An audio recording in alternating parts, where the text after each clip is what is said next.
Hi guys, and welcome to Chancellor Corner.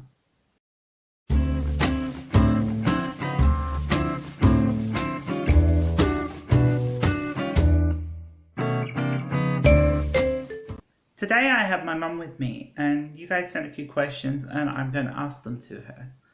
So, get ready to meet my mum. Hello everybody, it's nice to be here with you all today and with my daughter.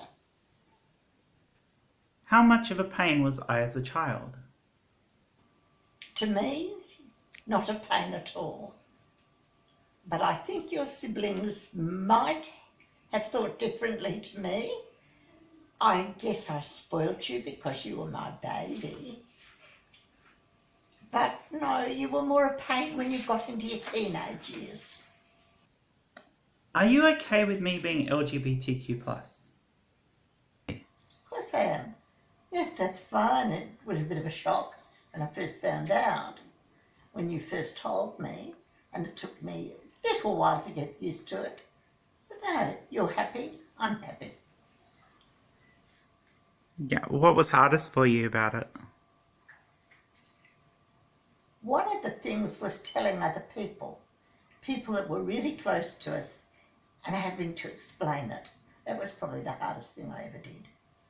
But the rest of it was quite simple. A bit funny calling you Jenny, but I got used to that.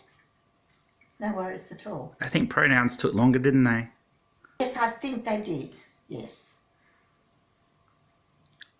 Yeah, and I wasn't too annoying about that, I guess. No, you weren't. You weren't too annoying about any of it.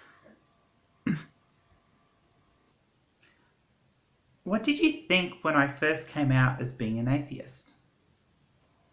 I must admit that was a worse shock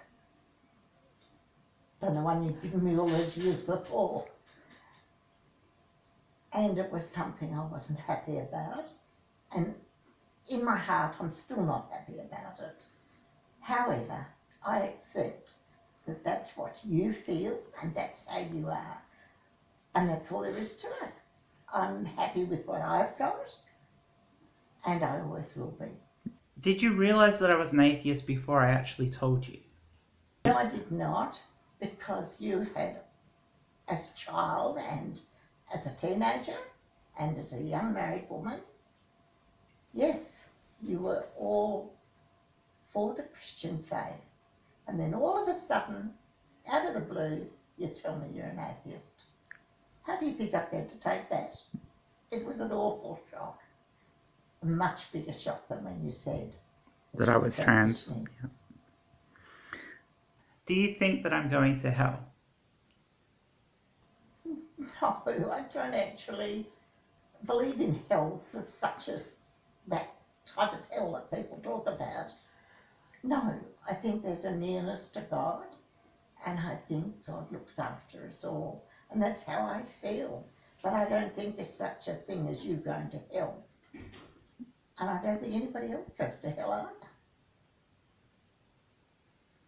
Yeah, you truly believe in a loving God, unlike some of the Yes, I do. fundamentalist Christians out there. You are. I do. Yeah. I don't believe as fundamental Christians do. No, I believe in a loving God, a God that I was brought up to love, and a God that has spoken to me once. And that's what holds me the way that it does. Are you proud of all of us, all four of us kids, with how well you and Dad managed to teach us to be critical thinkers and to think for ourselves and explore these sort of things for ourselves? Yes, I am. I'm proud of my children, very proud of them. And my husband was wonderful. He did a wonderful job. And I think you kids know how I feel about you. Yeah, we don't do. need me to tell you. Yeah. Was there ever a time when you thought there might not be a God? Yes, well, no, not quite that, but I did go through in my teens, my early teens, a section where I wanted to do what other teenagers did. not the way I'd been brought up. I wanted to not go to church anymore, not go to anything. I was going to have my life my way. But it didn't work out that way. And I had a wonderful experience. And that experience drew me back very closely to the Lord. And I felt very happy about it. And I have always felt that way. Would you like to share that story with everyone? Yes. When I was in my early teens, as I said, I felt that I wanted to get out. I didn't want to go. I spoke to my mother about it, and she was terribly upset. However, she also said to me, the decision is yours. I will not interfere with you. She was that type of person. And I got unhappy. I was really unhappy. I just didn't feel like me. And I started to worry about how I felt. And I didn't know what was wrong with me. But I knew that I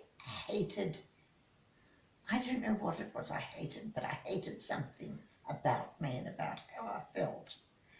And I wanted to be back in the peace and love that I had felt earlier, but I didn't know how to do it.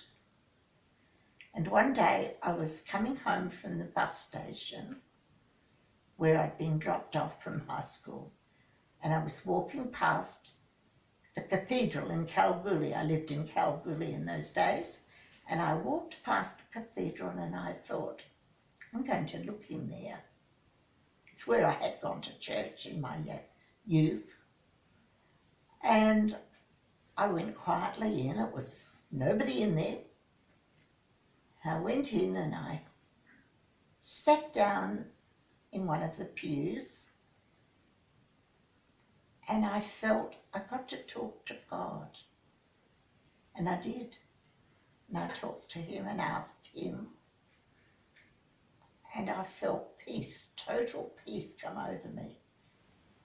And at that time, when the peace was there, I knew I had to look up. And I looked up at the altar, and there was a glow like a light all around the altar. And it was just like God was there waiting to talk to me and saying to me, even though I couldn't hear the words, I could hear them in my mind. Go out, live your life, love God, and do what you think is right. And I tried to do that, exactly that, and I have ever since. Yeah. We've all noticed how you've lived your life sort of by that.